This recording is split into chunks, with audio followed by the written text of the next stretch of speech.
It is nice.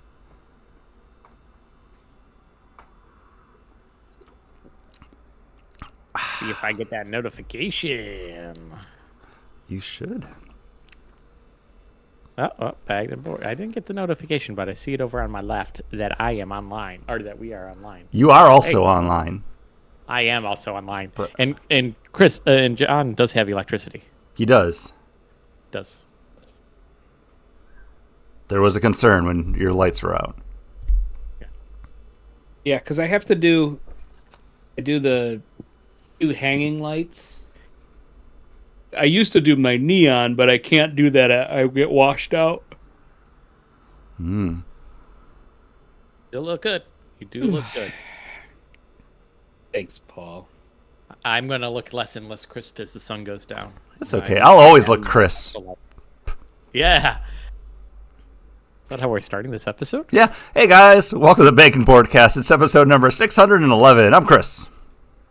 I'm John. And I'm Paul. And we're a weekly podcast that comes to you in 3 ways. The first being the Week in Geek, bring you the top geek stories of the past week.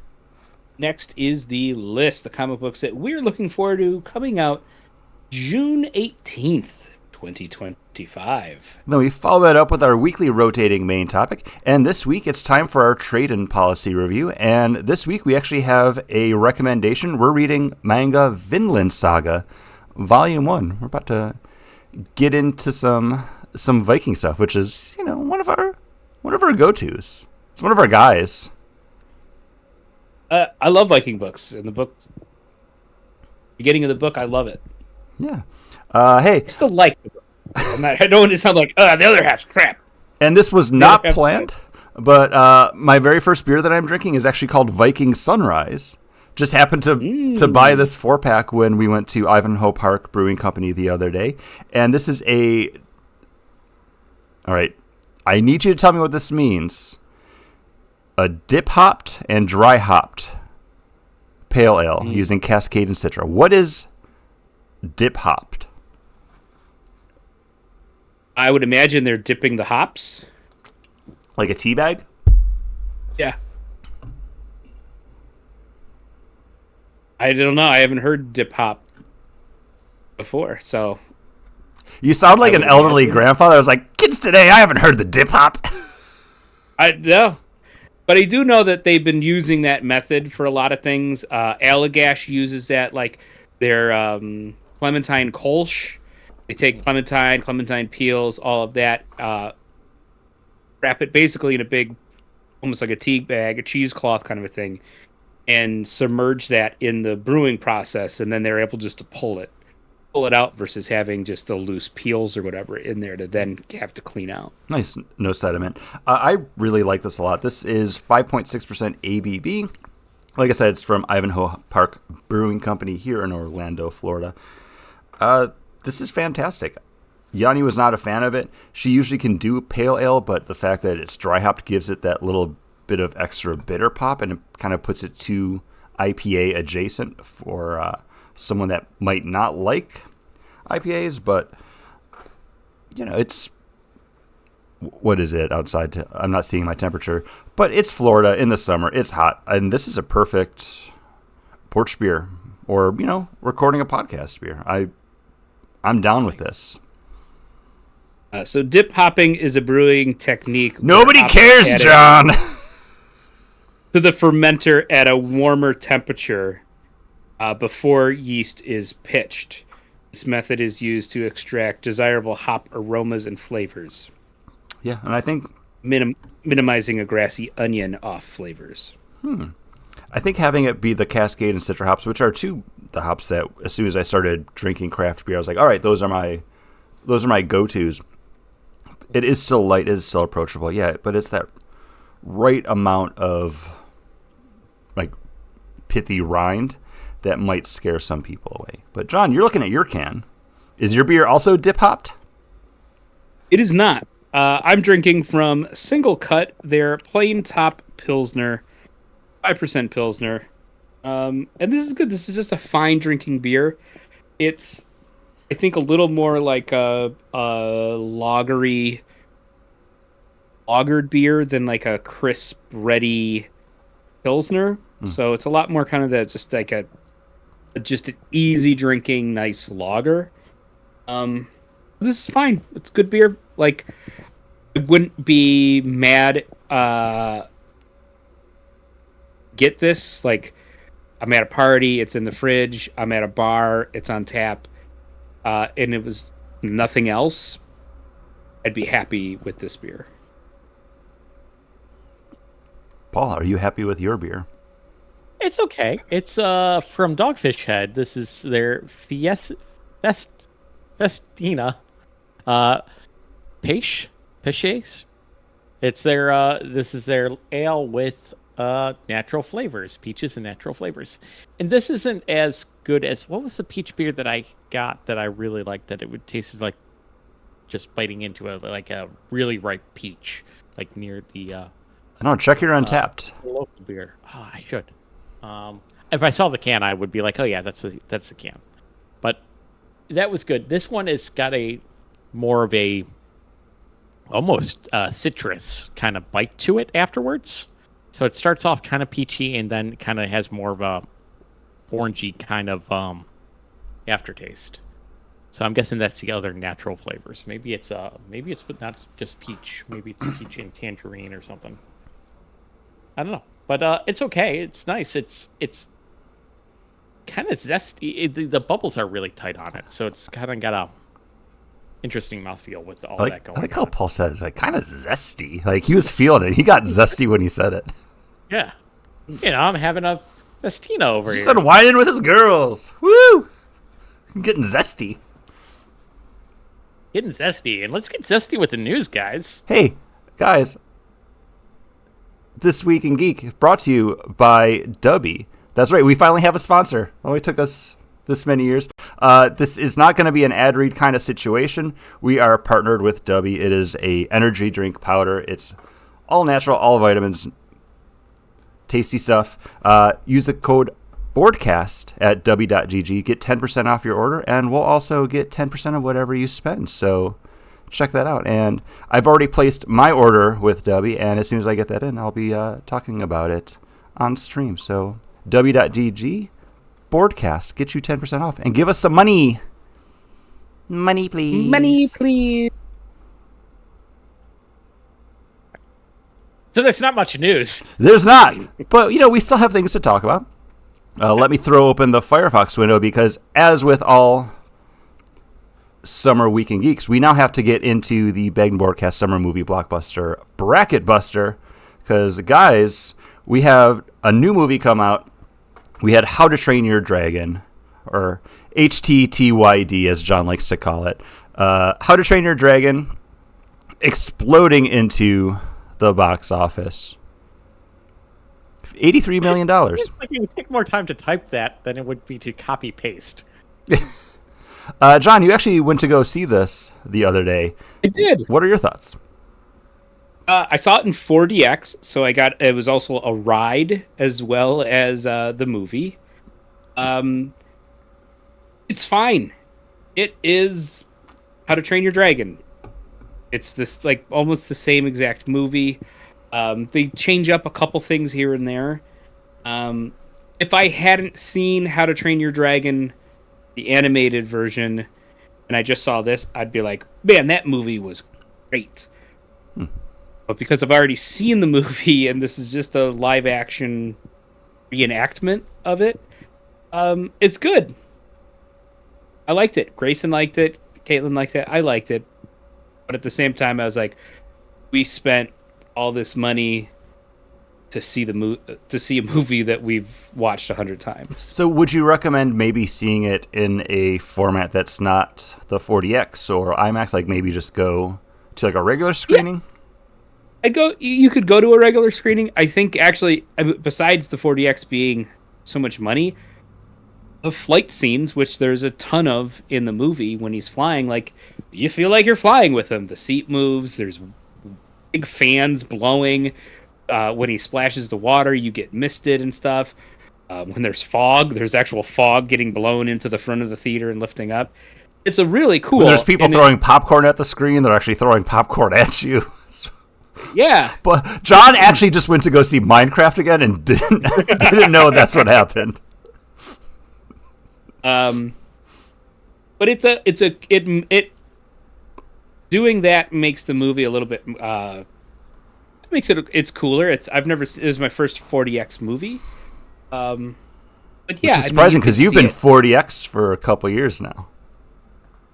Ooh, but yeah, it was good. I liked it, but again, I could watch it for free at home. So, we all did pick How to Train Your Dragon to move ahead. It's going up against Elio, which is coming out this week, so we see how that will do on the next episode. But we also have 28 Years Later coming out this week as well. 28 Years Later will be going up against Megan 2.0. But we are now getting into the nitty-gritty of the brackets, where we have other movies that have already come out and maybe moved ahead going up against their competitors with their first week totals. And we now have Thunderbolts going up against Ballerina. Thunderbolts sits at $127 million after its opening week, which is pretty low for a Marvel movie. Reviews of it have been very good, but the box office just wasn't there for it. But it is enough to beat Ballerina's $47 million, so we actually all get a point for that. So we're still all pretty close. For the point spread right now, John and I are tied with 4, and Paul, you are at 3 because you picked Karate Kid Legend. Karate Kid to go past. And it was only a $3 million difference, so that's not a huge difference there. So it's still anybody's game at this point. Recount. Well, yeah, I just $21 million to 24. Let me just look at it again. Yep. Okay. That's the number there. But still early enough. Still anybody's game. We do still have a bunch of movies still waiting to come out. So stay tuned as we continue to go on throughout the rest of the summer to Reign of Victor. Talking about movies, a movie coming out has a new name. James Gunn has announced that he doesn't really love the superhero something else naming convention for superhero movies. So he decided to just make Superman Legacy just Superman. And now he's going to make, instead of it being Supergirl, Woman of Tomorrow, Supergirl. That's it. Do we think that also might be related to the fact that, okay, Supergirl, Woman of Tomorrow was the inspiration book for this movie, but then they did enough stuff in the movie to kind of differentiate it so it's no longer that it's inspired by it? Because we've had that happen before with Avengers Age of Ultron. When that title was announced, everyone was like, how are they going to do Age of Ultron? Like, we don't even have all the Avengers yet that are in the Age of Ultron comic book. They're going to the future? And it's like, no, that's just the title. So do you think it's just to kind of stay away from people making those comparisons? I think probably because they did add, like, Lobo's going to be in it, and I think they have made some other changes. So I imagine it's kind of like, yeah, we want people to know it's maybe based on this book, but not a one-for-one retelling of it. I also think it's probably because there's been so much superhero movies out there that people, if they see another title, they're like, oh, did I already miss the first one? No, that makes sense. So too. maybe, do I have to go back and watch the original one from the 1980s? You gotta watch that one from the 1980s. It's like a TV movie. Yeah. Ugh. Do I have to watch all the Supermen that have come out to get this because Superman Legacy, it's the legacy of those movies? Or no. Starting clean, starting fresh, just title only. I'm thinking that's more of the more of the play there. I think that works. And then add a colon on at the sequel if you don't just do like Supergirl 2 or Superman 2. Okay, Chris, you love doing it. Where would you put the 2 in Superman or Supergirl? Oh, it'd be right at the beginning, so it'd be Superman or Supergirl. Give me a hard one, Paul. Wouldn't it be better to be Two-Man? No, that just sounds ridiculous. Oh. Speaking about sequels, Sorry. We are getting a sequel to one of the original standout movies from the 80s. It's Spaceballs Oh. to the sequel. I mentioned it before the show, and then I forgot about it. You know what? Everybody forgot about this movie except the true diehards. Josh Glad. Hey, you know what? He was integral in bringing the Mel Brooks History of the World to Amazon too. Like, I think he was one of the producers on that. So, yeah, we got a teaser trailer, which is just a take on the Star Wars opening title crawl that's just outlining all of the other movies that have had multiple sequels in the past 38 years, and now it's time for Spaceballs to get one too. I do think it's hilarious that once it throws over to Mel, he's sitting there and he's got a Spaceballs 2, the sequel, the sweatshirt on in the trailer. Fantastic, no notes. Also, he'll be coming back as Yogurt in this one. Lewis Pullman will be appearing alongside his dad, Bill Pullman, probably as... I'm guessing they're going to make a Lone Star 2 joke for it, just as his son, because he's not going to be a junior. He'll be the sequel. I'm excited for this. I think I said this before. We were actually talking about Star Wars movies for the Tears and Rain for Star Wars. I don't remember seeing Star Wars, but I remember where I was the first time I saw Spaceballs, which is really weird.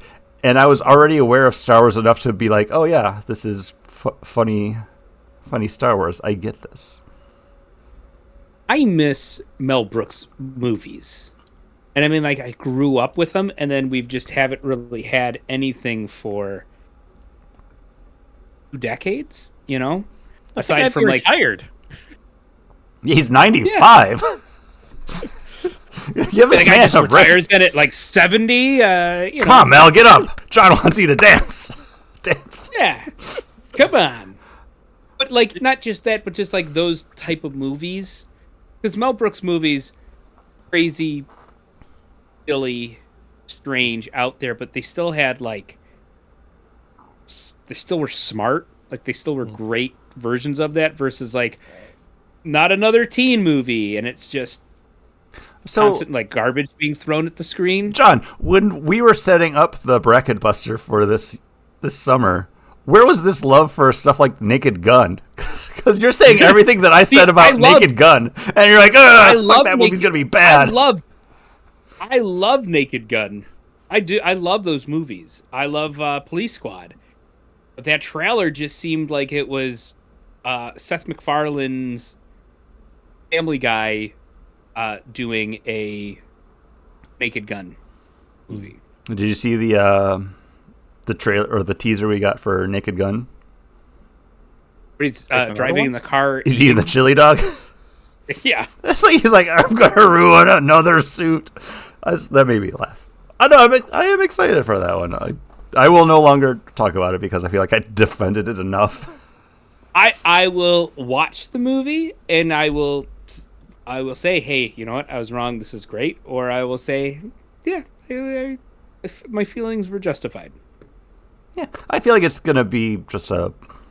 Yeah, it came out. I watched it. It was okay, kind of thing. I don't think it's gonna be like a. I can't even remember the name of the last Matrix movie that came out. Rebranded. It was basically that. Like 3 or 4 years ago, it came out at Christmas time, and I sat down and watched it because it popped up on Amazon or something. It might have been Resurrection, yeah. And watching it, I'm like, this is just not good. There's no heart to it. And I think with a movie like Spaceballs 2, the sequel, or Naked Gun, like, there's going to be some heart to it because, to kind of your point, John, nobody's clamoring for that type of movie anymore. Like, nobody's waiting for, like, the next Dracula Dead and loving it, you know? I am, but nobody else is. Anybody have any other news? Any forgotten stories? Yeah, so we did get the casting for the Clayface movie. That's right. Clayface is going to be played by Tom Rhys-Harries. Matt Reeves and James Gunn were blown away by his audition, and he's going to be starring as Clayface in James Watkins' directed by James Watkins and written by Mike Flanagan. The other thing too is that Matt Reeves has a Batman deal with Warner Brothers and James Gunn, and he's going to be part of and producing the Dynamic Duo and the other Gunn Safran Batman movies for DC. So he's part of those movies as well, and one of the reasons why he was there for the casting of Clayface. This gentleman, Tom Reese, Clayface, whatever his name is, he looks like he would be like a rubbery mud man. Like he's got like those squishy cheeks. Like I feel like you could just like pull him for miles. Yeah. He's Welsh. And like what he's known for are all stuff that we probably have never seen. I think the only thing that I've seen that he's been in is he's the voice of Prince Lucius in The Wolf King that's on Netflix, and that's like an animated show that we watched with my son because it's got werewolves and stuff in it. And then the other bit of James Gunn news is he hasn't said which film, but one of the films that were greenlit that they talked about has been canceled. Everything was going on the way when they got the script. They were unhappy with it. They asked him to go back and rework it. And the script they got also just wasn't there. And he said, we're not going to make something that we don't believe in the script or what's been written.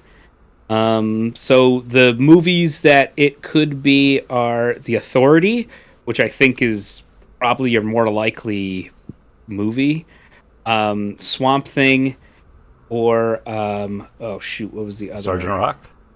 Because that one was going to get my vote. Yeah. Yeah, all three could be canceled, and I wouldn't be surprised. Also, I wouldn't. Well, I would like Swamp Thing. I was going to say I wouldn't care about Authority or Sergeant Rock, because those are just comic properties and characters that I don't care about or gravitate towards, to put it in a less blunt way. I mean, Sergeant Rock would be... It should just be an army, like just a war movie, an army movie. Yeah, but how do you differentiate that then from any other, like 1911 any other, or whatever? Yeah, any of those things. And if you try to make it too like comic booky and tie it into the DC universe, then it might become kind of like schlocky, like Cowboys and Aliens thing, where it's just like, oh no, like I feel like you have more to lose from doing something like that than you have to gain from it. And same thing with if Warner Brothers couldn't get Justice League to work, you're going to launch The Authority, which is such a small scoped, not scope, but small reader group that are clamoring for that. I mean, grew up reading comics, last 20 years of my life have been a comic book fan. I've read Authority and I just can't get into it. Like I know Apollo, I know I want to say Night Thrasher, Midnighter. Like, and a couple of the other characters I know, but I never when I read the one trade or the one book that everyone's like, this is the best Authority story ever told. I read it and I was like, okay. But now you're gonna introduce those to a world where you can't even get the Justice League movie going. Why would you introduce this team? Yeah, I feel they're not the Justice League. They're not. That's why I feel good about that decision, though. I would rather have them be like, you know what, we took a couple runs at it. We would just rather say like, no, it's not something we're going to pursue, than try to make it work and just force it out and have it be brand damaging. Like that's the move. Hear that, Sony? You don't have to go ahead with every single thing that you say you're gonna do. Hear that, Marvel with the Eternals? But if Sony doesn't, that means they were hacked by North Korea again, and this time they acquiesced. Do you really want Kim Jong Un or Kim Jong Il? I don't even know. I should, but I don't. Un. Why even bring it up? Why even bring it up to get hacked? Why even throw it out there, Paul? But who? Why even bring something up from 12 years ago? Because that's why they broke down and then basically signed away with Marvel to do Spider-Man because they're like, ugh, yeah, we don't know what we're doing anymore. It's like everybody saw it. Everybody saw what they were thinking about doing with Spider-Man, and Marvel's like, no, guys, just no, bring it in. But then they continued to make crappy movies after that. Yeah, that didn't stop them. The Otherwise, threat it's of the very North bad. Koreans was not enough to stop Sony, Paul. No, never. Any other news, guys? No, I'm ready to jump over to the next section. It's gonna be the Week in Geek. No, John, you're List. usually right on top of it. Oh yeah, the list. Sorry, they're comic books. They come out in the week. That's true. But it wasn't the week that was. This is we're looking ahead, so we made a The week list. that We made is. a shopping list Yeah. for the week that is, and John's very excited for that book. Yeah, I'm going to get the issue number 2 of Exquisite Corpses. Nothing really else is coming out tomorrow, the 18th, that I'm really looking forward to. I did enjoy Exquisite Corpses enough to maybe pick up number 2 and then maybe make that decision where do I bother just continue to buy them or go with trade. I did enjoy the series. But I don't know if it's going to be a better read to read them all at once or to read them in a graphic novel. Read them individually, monthly, or in a graphic novel. Yeah, that's kind of the game you got to play with reading comics, especially like week to week, month to month. Right now, this isn't my pick, but Battle Beast number 2 is coming out, and I really dug the first issue. But for Invincible, I picked up and read all of those as trade paperback, and all of the Invincible spin-off stuff, like the Adam, Eve, and Explode things, and like Guardians of the Globe. I bought all of those as trade, so it feels weird now being like, oh, I'm going to be buying Battle Beast number 2 this week. And it's like, should I even have started that process when I know I buy Invincible by the trade? And I'll probably wind up buying the Battle Beast trade to read through. So do I keep buying the single issues? I don't know. It's weird being a comic book reader, what you buy as single issue, what you buy as trade, or what you even just buy digitally. Because there's books that I read, but I only pick them up digitally just so I don't fill up all of the short boxes that I have there. Buy the books that I do want to actively collect. Well, you just do everything digital now, though. Yeah. Don't buy any physical comic book medium. If there was a book, because I mean, you're a nostalgic guy. Like you like having those physical remnants of the things you love. If there was a book you would buy physically, just like keep and collect, and like, you know, maybe later on like pass them on to like your nephews or something, what would it be? Because I'm not to say this in a joking way, but I was gonna say like Fantastic Four, X Factor would be your like, oh, Yeah. I'm gonna collect these. If they come out with like if I saw like a really nice collected edition of like a Fantastic Four run that I really enjoyed, you know, maybe I would pick that up. But you know, like the Future Foundation stuff, the Jonathan Hickman stuff, that I enjoyed. But probably not, because I have it digital, or I can get it digital, because I think the Future Foundation was still when I was buying physical. So Yeah. you know, comic books now are something I read like once, and then, you know, there's the Star Wars that I still have on my shelf that I will go back to, but it's very few and far between. It's not like I plan on reading Crypto, The Last Dog of Krypton #1 more than once. This is being written by Ryan North, who had a nice run on Fantastic Four, by the way. And art by Mike Norton, who I believe also did Fantastic Four back in the day. I'm not 100% sure. He did Trinity, Young Avengers.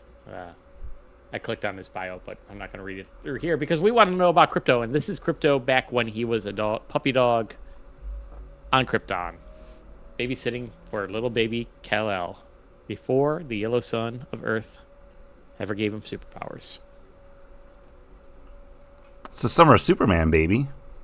Yeah. Some of the super dog.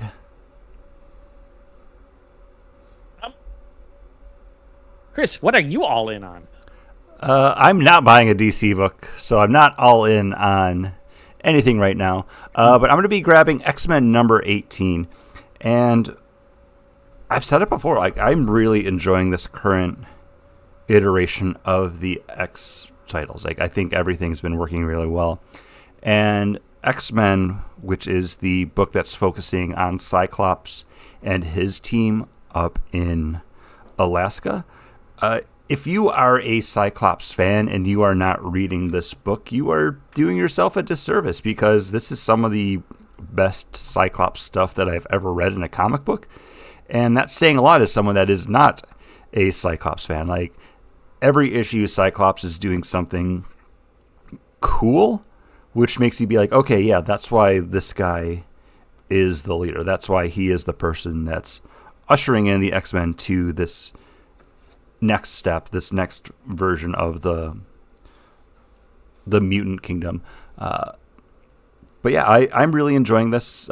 Things are going to hell in Alaska right now as Cassandra Nova and her team of new X-Men, not new X-Men, but her own team of people are laying siege to the Alaskan town that Cyclops and his team are set up in. And there's some really cool moments in here. So, yeah, one of my favorite books coming out right now. Will probably be one of my favorite books from the year when we do our annual look back. Ding. Ooh. Yeah, last issue had Magneto piloting like the destroyed Sentinel to fight a giant kaiju monster. Nice. It's pretty nice. Sounds cool. It was. Kind of like how one of those swamp waterbenders piloted that giant sea creature. Seaweed. That was me being the seaweed monster. Yeah, it's pretty good. Thanks. I thought so too. You know? And now, a dramatic reading from Vinland, Volume 1, page 91, panel 3. Hey, look at the sheep. It's nearly winter. They still got them out grazing. And that was a dramatic reading from Vinland, Volume 1, page 91, panel 3. You guys got another beer before we jump into the main topic here? Yeah. I am very warm in my room right now because we don't have the AC on yet, and now that the windows are all closed, because I'm doing the podcast, so I don't want to be yelling out my window. And my room's all shut off, so it's getting hot in here, and I need something to squelch my thirst. And this is a Sea Squelch Ale from Dogfish Head. This is Sea Quench Ale? Sea Quench? Sequench. Yeah. What did I say? Sequench. You keep saying quelch. Squelch. Oh. It just sounds really gross. Need to quelch my thirst with this sea quelch, Ugh, baby. so quelched. It's the Quelchiest. I went to the strip club last night and got squelched. Oh, those girls were so zesty. Quelched all over me. The Sea Quench Ale. Well, we got the title. This is ale with lime, 4.9% alcohol by volume. Quelching my thirst. It's the quelchiest. The Quelchiest. It's good. It's decent. It's a nice, lime, very lime forward, fruited beer. There's not much to say about these fruited beers. You know, they're as advertised. They're delivering on the promise of lime. They're delivering on the promise of peach. Not much beer to talk about on it. So good, John. You seem to be enjoying your. You looked like you were going to read your can, and then you brought it up to your lips. So my bad. I did. So I am drinking another beer from Single Cut. This is Psychedelic Double Dry Hopped IPA, 7.7%. And this is another just good beer. I like it. It's kind of that in between West Coast, East Coast, East Coast. It has a little bit of bittering, but it's not like piney or resiny. Pretty soft, real easy drinking. Nice beer. Again, I wouldn't be mad if I got this beer, but I wouldn't. Now having had it, I wouldn't buy a 4-pack or. But I wouldn't be mad if it was at a party and they had this, or I was at a bar and it was on tap and I was like, oh yeah, I remember liking that. I'll get it again. Yeah, it's good. I met the owner and the brewer from Single Cut. He gave me these 2 beers. Really nice guy. And I thank him for giving to me, and they're both good drinking beer. That's really cool. Mm-hmm. Yeah. I also have a nice drinking beer. My second one also coming out from Ivanhoe Park. And this is their Masquerade. And this is a king cake inspired white stout with vanilla and cinnamon. And I really dig this one a lot. I've had other white stouts before that just don't deliver. Like, I get what they're doing, and it just always let me down. And that's I forget what the Dragon's Milk one is from New Holland, but their white stout. Mm-hmm. Dragon's Milk is one of my all-time favorite beers, and the white version of that just did nothing for me. But there's something about Masquerade. I don't know if it's just like that perfect blend of that vanilla and that cinnamon. If you gave this to me and asked me to place like what this was inspired by, I don't think I would be able to say king cake. But, you know, seeing the can with the Mardi Gras beads and the mask on it and being like, okay, king cake. Yeah, I see that. It's nice. It's like there's like that wonderful sweetness to it. The right amount of cinnamon, like it's not overpowering. It works alongside that kind of vanilla spice. Fantastic. I don't think I will ever have another white stout that I like as much as this one. And I know, John, you're probably going to bring up the whatever it was we had from 1010 that 1010. First time. But I think we had that one again like 2 years later, and we're like, oh, it's not what we remembered it being. I was trying to remember. Oscar Blues used to make they made the Death by Coconut, and then they started making other dessert ones, and they had a king cake one. And I was trying to think of the style that it was. I think it was a porter, though. I do not remember. But yeah, some of those king cake beers are pretty darn tasty. I gotta say, Paul, you picked up a dessert can. You got the Dewclaw Oreo cookies and cream there. Yeah, the white stout of that. So I'll be drinking that next if I get through this. I don't know if I want to drink it. It's just too hot in here. Yeah, but it's a white stout. It's a white stout. So I was like, oh, that might work. Do it. I mean, you know, we'll see how much Vinlander we're talking about. Also, why don't you just take 10 steps out of your room there and just turn the AC on just to cool your room down for like 5 minutes so it's bearable? I live with somebody, and it's a discussion about when we turn on the AC. So just open your door, go, hey babe, I'm going to turn this on. It's hot in here right now. And also, then just turn it on. Being picked up on the mic either, the AC. So do you put your? I like being a martyr, John. Let me have this. No, I'm not, because you have the ability not to be hot in there. 100% have the ability not to be hot in there. Just saying. Sure. I might do it. Be the change, Well, Paul. let's get Be the change.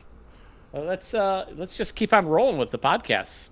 Yeah, because we're going to head over into our main topic right now, which is our trade and policy review. And this week we're doing a manga, and this is Vinland Saga, Volume 1. And if you were to go by the soft cover Volume 1, that would actually be chapters 0 through 5.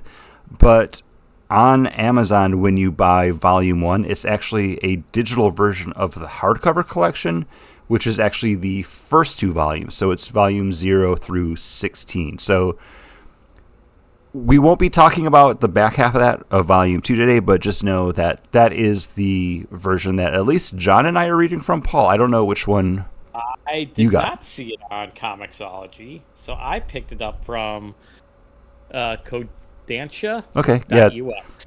Kodansha is the publisher of it. They also did the Attack on Titan manga. Because it looked like for a while that I could read the first whole volume for free, but it was only the first chapter that I got to read for free. And then I'm like, well, I'm already here. How much does it cost to read it, to buy it? And it was like $17, and I'm like, ugh. Would it upset you to know that the volume that I got was $13.99? And you got 2 volumes. And I get 472 pages. It is. No, no, I think yeah, you have the same got- one then. You got like what? Yeah, I you have got the same one, but I don't have issue 0 or chapter 0. I have no jeepers. Chapter, yeah, I got chapter 1 for free, but no chapter 0. Okay, so we'll get into that because this actually got its start back in 2005. So this manga is 20 years old now, done by Makoto Yukimura, and it's a Viking book. We said it up at the front of the show. We do have an affinity for Viking media for some odd reason. I don't know. I think it all stems from Northlanders by Brian Wood from over at Vertigo, and that was coming out. And I have to say, this is at least from the first half that I read, this is a fantastic Viking story. Mm-hmm. Yeah. I did not like the first 2 chapters, or was it just the 1 chapter and then they do the flashback? And then and even in the first flashback, I'm like, oh, man, I don't care if this kid's a cutesy kid, and then he becomes like this solemn, like, I must avenge my father, and I will be dour and not talk to anybody, but be lightning quick with superhuman speed and able to dismember a person with my shorts, decapitate somebody with my swords with ease. So all that was like the character. So you didn't like anything about the book. You just described the whole thing. No, but the flashbacks were more fun. Like once they got into like, hey, where all that stuff. If that's where the story goes, and we're following Thorfinn, and him being like called up for this great attack on the British Empire, I'm all for it. Yes, sign me up for Vikings raiding the English. Awesome. But if it's this like, I must avenge my father, and yet I can't, and yet I will story, I'm like, eh. I think that's the through line, though. Like, that's going to be what you see Thorfinn wrestling with through the series, but the bulk of it is going to be those kind of adventures, maybe with going out with the raiding parties or things with his new like home life, then flashing back to where he came from. And I love that Leif Erikson is like this crazy like explorer guy that's like, oh, but you're not a real warrior. He's like, I battle the sea. I like him quite a bit. I liked his character too. I feel the reverse of that, Paul. I loved everything up front in this book. And I was like, when Chris said he had 2 volumes and then I looked how much I had, I was like, oh, I have the 2. And I was like, oh man, if the rest of this book is like the front here, I might just read the whole thing because I sat out on my back patio last night and read the book. And I could be out there for as long as I wanted to. When I got to the flashback stuff is when the book slowed down for me. And I felt like they took too much time in that flashback. By the time you get to the end, that I was like, I'm done. My momentum's gone. I don't have it in me to read anything more. It's a magnet. It should just go so fast. In that first half, I read and I was just like cruising through it, and then it slowed down for me. But I was like, I'm not going to bother touching the second half. And I've like, also because of how it is, you scan backwards in it on Comixology. So like, I've scanned to get the dramatic reading today. All of a sudden, I got to scroll back. And I scrolled back, so I saw stuff in Volume 2. But I think you have a lot of his dead father talking to Thorfinn and pushing him along and having those flashbacks of who his father was and everything. I like the book. Even the flashback stuff, I enjoyed. Where it ends, it does end kind of that like, you're getting called back, whether you deserted or not. You're coming back. Thor's the troll. What's his? Thor the troll. Yeah, the troll. And you see him like with his shirt off, and he's covered in like scars and everything. And but yeah, it's a good book. I am looking forward to reading the second volume, but I'm actually kind of interested in checking out the anime as well. Yeah, that was the thing. I was going to sit down and try to watch it before we sat here to record this, just so I could have like a kind of a more full view of the property, because this first volume, it did start in 2005, but the anime itself is more recent. That started in 2019. So that's still something that's very fresh. I think like the second season hasn't even come out for it yet, maybe? I'm not 100% sure. Season 3 is coming out soon. That makes sense. So I think there is season 1 and 2. But yeah, I really did enjoy this. And right from the get-go, just with that raiding party kind of cutting a deal with the Franks to accompany them in raiding that township, and then it turns out they got in there first and got all the good